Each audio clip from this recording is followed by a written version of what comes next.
Hello दोस्तों, कैसे हैं आप? कैसे चल रही है आपकी पढ़ाई? तो मैं आशा करता हूं कि आप लोग स्वस्थ होंगे, मस्त होंगे और अपनी अपनी पढ़ाई में बिल्कुल व्यस्त होंगे।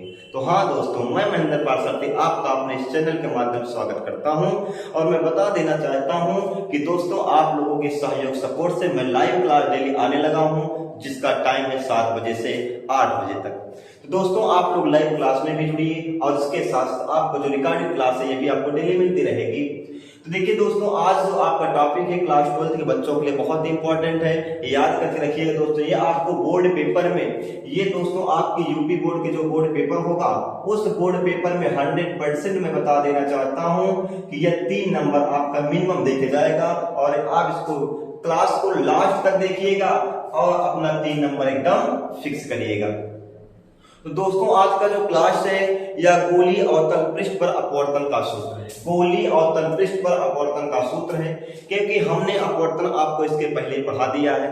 तो उसी कड़ी में आज हम लोग पढ़ें गोली अवतल पृष्ठ पर अपवर्तन का सूत्र। तो देखिएगा, पहले से आपको हमने बता दिया, यहाँ पर लिखा है कि माना एक गोली अवतल पृष्ठ, यहाँ पर थोड़ा सा लाइन की दिक्कत हो रही होगी, तो ये दोस्तों लिखा है यस पी यस डैश, यानी कि माना एक गोली अवतल पृष्ठ यस पी यस डैश है जो निरपेक्ष अपवर्तनांक n1 के विरल माध्यम को निरपेक्ष अपवर्तनांक n2 के सघन माध्यम से पृथक करता है।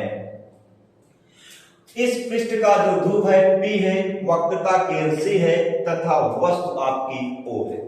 अब हम चित्र में देखेंगे, हमने आपको बताया कि माना एक अवतल गोलीय पृष्ठ, ये दोस्तों ये आपका एक अवतल गोलीय पृष्ठ है जिसका नाम दिया गया है यस पी यस डैश और इसका जो यहाँ का अपवर्तनांक है बताया गया है n1 विरल माध्यम है दोस्तों, n1 विरल माध्यम और दूसरा आपका क्या है n2 सघन माध्यम।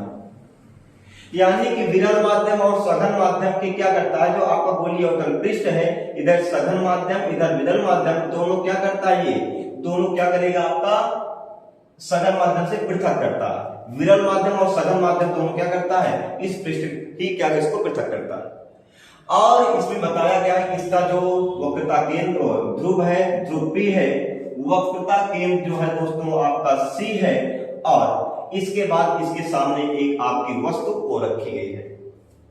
देखिएगा दोस्तों, एक बात याद कर रखना कि हमेशा कभी भी किसी भी पृष्ठ पर लंब खींचना है, अगर किसी भी पृष्ठ पर लंब खींचना है, लंब तो हमेशा अभिलंबवत होगा, 90 अंश पे होता है, ये तो बात आपको क्लियर है। लेकिन अगर आपको किसी पृष्ठ पे खींचना होगा तो हमेशा हम आपको पढ़ा चुके हैं कि जब हम वक्रता केंद्र से किसी पृष्ठ पर रेखा खींचते हैं, अभिलंब खींचते हैं, तो हमेशा क्या होगा, 90 अंश का होगा, अर्थात वही क्या कहलाएगा आपका अभिलंब के रूप में जाना जाएगा। तो ठीक है दोस्तों, हम इस मान एक आपका पॉइंट दिया गया, इस पॉइंट का नाम दे दिया जा रहा है दोस्तों ए।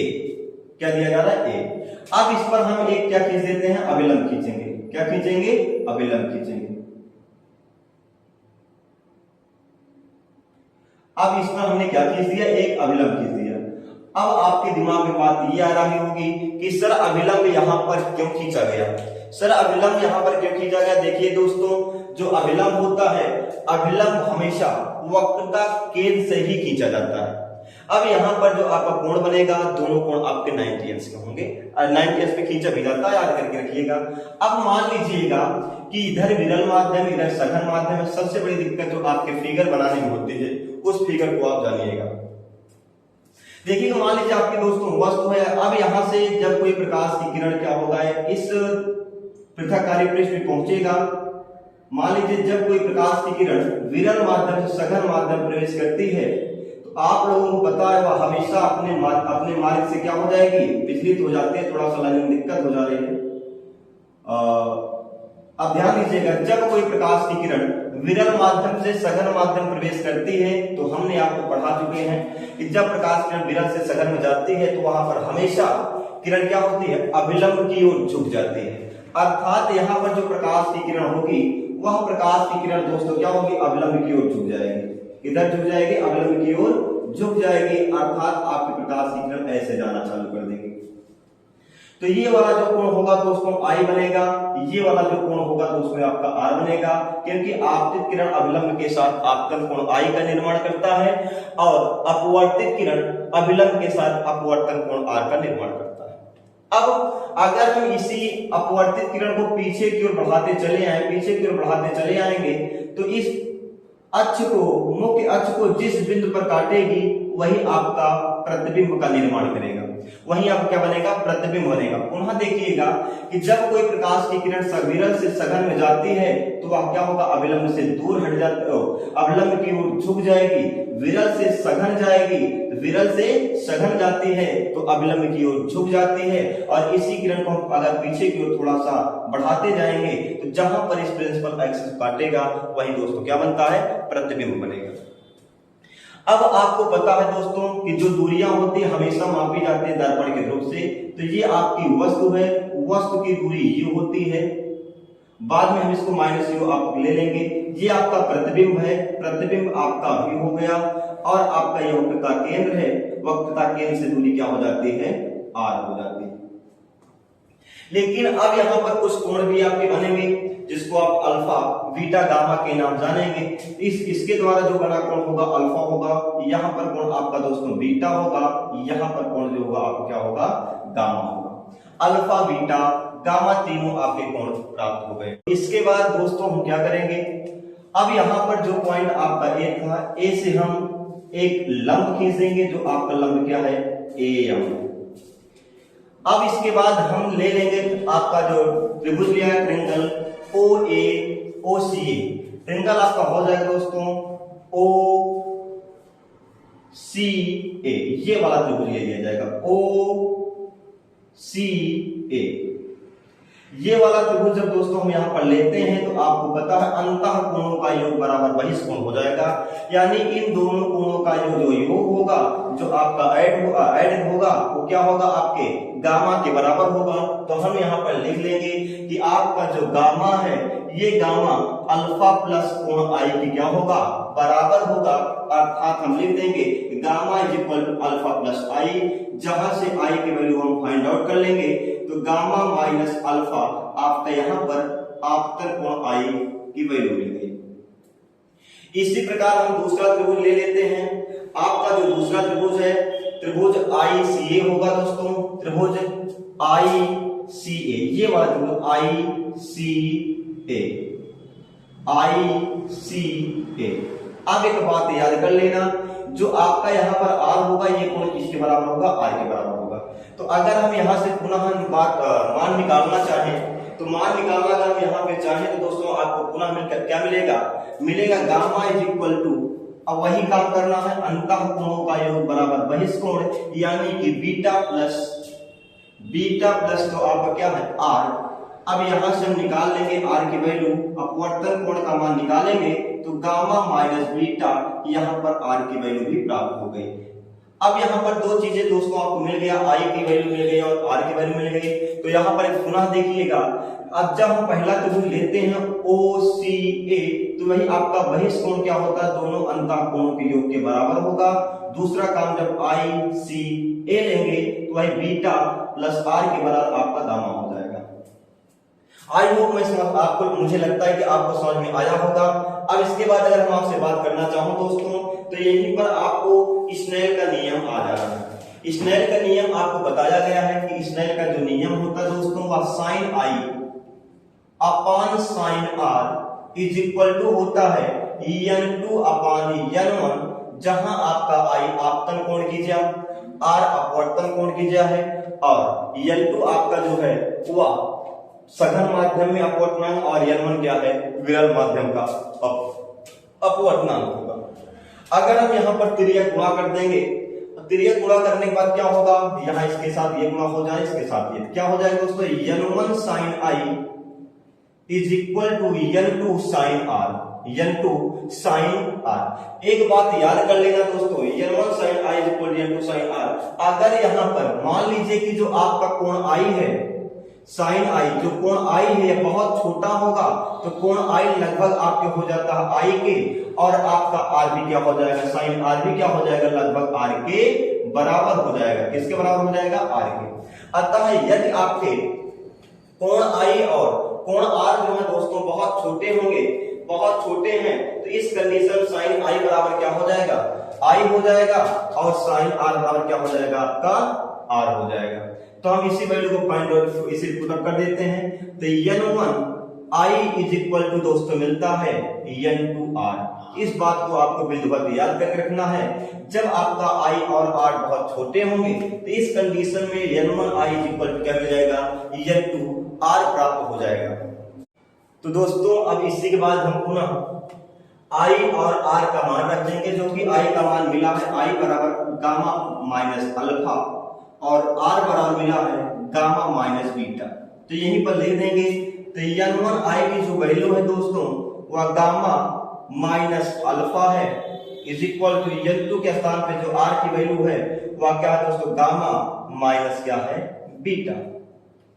अब इसको हम सॉल्व कर लेंगे। n1 gamma minus n1 alpha is equal to n2 gamma minus n2 beta प्राप्त हो गया। अब इसके बाद क्या किया जाएगा कि हम गामा को एक साइड कर लेंगे और गामा को एक साइड कर लेंगे, अल्फा बीटा को एक साइड कर लेंगे। अगर हम गामा को एक साइड करना चाहेंगे तो क्या होगा? ये वाला जो पार्ट है उधर चला जाएगा, ये वाला पार्ट क्या होगा दोस्तों? उधर चला गया। या हम यूं कह सकते हैं n1 गामा, इसको इधर minus n2 gamma is equal to minus n2 beta minus उधर जाकर क्या हो जाएगा? n2 alpha. अब यहां के बाद हम क्या करते हैं, थोड़ा सा इसको आगे हम जब सॉल्व करेंगे दोस्तों मिलेगा कि n2 माइनस, यहां पर अगर हम बात करें इसको कर दिया जाए दोस्तों minus n2 gamma minus plus n1 gamma is equal to आपका वहां पर मिल जाएगा n2 beta plus n2 alpha.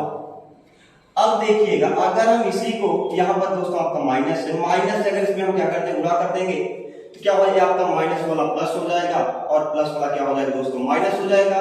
और यहां पर हम गामा को कॉमन कर लेंगे तो आपको मिलेगा n2 minus n1 is equal to, यहां पर भी भाई आपका जो माइनस था वो प्लस हो जाएगा और प्लस वाला क्या हो जाएगा दोस्तों? माइनस हो जाएगा। प्लस वाला क्या हो जाएगा? यहीं पर आपका माइनस हो जाएगा। तो यहां आपका n1 है। तो यहां पर हमने क्या कॉमन कर लिया? कोई कुछ भी कॉमन नहीं होगा। तो आपका होगा n2 beta minus n1 alpha. अब यहां के बाद आपको एक बात याद कर लेना है, हम अल्फा बीटा और गामा की वैल्यू फाइंड आउट करेंगे। किसकी वैल्यू फाइंड आउट करेंगे? अल्फा बीटा गामा की जब वैल्यू फाइंड आउट करेंगे उसके बाद इसी के फार्मूले पर हम अल्फा बीटा गामा की जो वैल्यू आएगी उसको रख देंगे और आपका आंसर क्या हो जाएगा? आ जाएगा। अब देखिए अगर हम बात करते हैं कि अल्फा की जब अल्फा का मान निकालना चाहें तो देखिएगा tan थीटा लगाएं। क्या लगाएंगे? tan theta. tan थीटा में अल्फा होगा, tan अल्फा हो जाएगा। क्या हो जाएगा? tan अल्फा होगा। और tan अल्फा का जो मान है दोस्तों वो आपका आएगा h अपान माइनस u। ये कैसे होगा? देखिएगा tan थीटा बराबर होता है, आपको पता है, यहां देखिए लाल बटे कक्का, यानी tan लंब बटे आधार होगा। तो लंब बटे आधार होगा तो यहां पर हम देखते हैं अल्फा कोण यहां बना हुआ है, तो इसका लंब ये है जिसकी ऊंचाई h है, आधार आपका u है। आधार आपका क्या u है? u आपका निगेटिव होगा और ये आपकी ऊंचाई क्या होगी? h हो जाएगी। तो आपने लिख दिया h अपान माइनस u। इसी के बाद निकालेंगे दोस्तों tan बीटा की वैल्यू। tan बीटा जब निकालेंगे तो क्या होगा? वही आपका आधार यहां से हो जाएगा, आधार का मान v हो जाएगा और लंब आपका कितना होगा? h हो जाएगा। अतः हम लिख सकते हैं कि माइनस h अपान v। पुनः निकालना चाहेंगे tan गामा का मान, तो कोई बात नहीं, यहां से आप tan गामा का मान निकालेंगे, ये वाला जो लिया गया है। तो इसका आधार कितना हो जाएगा? r हो जाएगा और जो लंब है आपका h हो जाएगा। तो आपका जो इसका मान आया दोस्तों वह आया माइनस h अपान r। माइनस h अपान r इसका मान प्राप्त हो गया। अब हम दोस्तों देखें कि हमने अब बता दिया कि अल्फा बराबर tan अल्फा का जो मान मिल गया वो आपको h अपान माइनस u, और इसी के बगल में आपको बीटा का जो मान मिला वो tan beta is equal to minus H upon V, और इसी के साथ साथ tan गामा का जो मान मिला वो दोस्तों मिला माइनस एच अपान आर। ये तीन मान आपको यहाँ पर प्राप्त हो चुके हैं। तो इसके बाद हम करते क्या है, जो आपका ये समीकरण, इसको समीकरण 1 मान लीजिए। अब समीकरण 1 में हम अल्फा बीटा गामा की जो भी वैल्यू है इसको पुटअप कर देंगे। तो यहाँ पर जो मान होगा, हम समीकरण 1 को पहले लिख लेते हैं, n2 beta minus n1 alpha is equal to n2 minus n1, और यहाँ पर दोस्तों क्या है आपका गामा। अब हम बीटा का मान यहाँ पर रखेंगे, क्या हो जाएगा, बीटा का जब हम मान रखेंगे तो बीटा का मान होगा माइनस एच अपान भी हो जाएगा, माइनस जब n1 हो गया, अल्फा का जब दोस्तों मान रखेंगे तो माइनस एच अपान आपको यू हो जाएगा is equal to n2 minus n1, और जो गामा का मान है, गामा का मान दोस्तों आपको माइनस एच अपान आर मिला।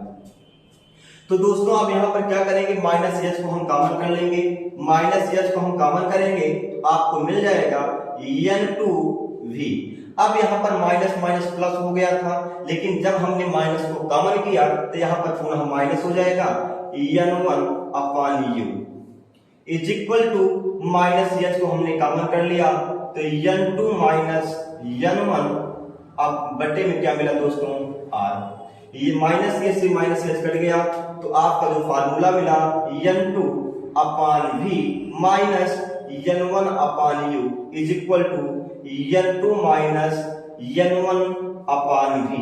यही दोस्तों आपके गोली और तल पृष्ठ द्वारा अपवर्तन का सूत्र है, यही गोली और तल पृष्ठ द्वारा अपवर्तन का सूत्र है।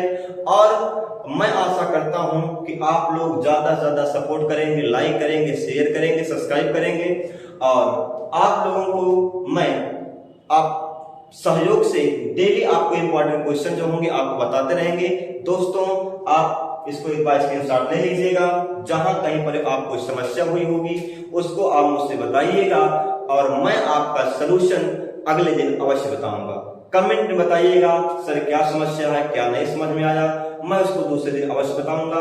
तब तक के लिए मिलते हैं अगली क्लास में, तब तक के लिए जय हिंद, जय भारत।